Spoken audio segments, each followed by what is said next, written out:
Եղել է մտավախություն, որ ֆիլմը չի հաջողվի, ես էլ ավելացնեմ, որ ֆիլմը չի հասկացվի։ Խոր կարող էր, չէ՞ չհասկացվել ֆիլմը։ Չէ, դու պատասխանի, որովհետև շատ հայկական թեման այնտեղ կարծեմ ինչպես էին մեկնաբանը, խորենը այսպես տարօրինակ նայեց եւ համաձայն չի։ Կար մտավախություն, որ չեն կարդա, չեն ընթերցի մեր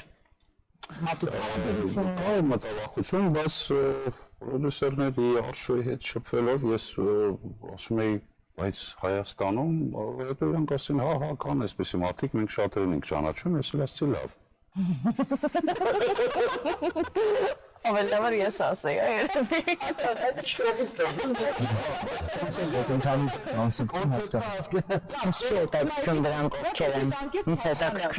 Խնդրում եմ ձեզ, ինքներդ ձեզ այդ հարցը տվեք։ Որքանով եք դուք պատրաստ ձեր հեռախոսը ուղղակի առանց որևէ խմբագրման ու մաքրման տալու կողքինին, որպեսզի նա փորփրի։ Ես Լինենք անկեղծ, ես իմ հեռախոսը չեմ տալում ասես։ Ումաս մեջ չխոցեց, բաչո։ Մարդկանց Չես տա։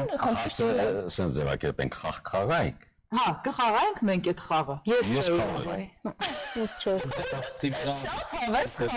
Ոչ թե որ մեռնում եմ ուրիշների SMS-ները կարդալու զանգություն, ցալ որովհետև ես մտածում ես պահելու։ Ազնիվ բանը տեպիցետները տեղին չեն, ուզում ասեմ ես տենց չէի։ Բայց լիքը ճյուրում բռնման բաներ ես կյանքում չէի խաղա։ Նույնն է մտածում եմ, որ յուրաքանչյուր մարդ իր անձնական տիրույթ պիտի ունենա։ Հարցը խաղը խաղալու մեջ էր, թե ուրիշ հարցեր ու։ Ես հիմա հարցնում եմ մեզ։ Նայես։ Հա ես կարծում եմ, որ այս գործի հանճարեղությունը հենց նրանումն է, որ ոնց որ հայլի լինի, որ հանդիսատեսը գալիս է ինչ որ նույնականանալով տեսնում է ինչ որ բաներ, որը չընդունելով դրա վրա էլ ծիծաղում է։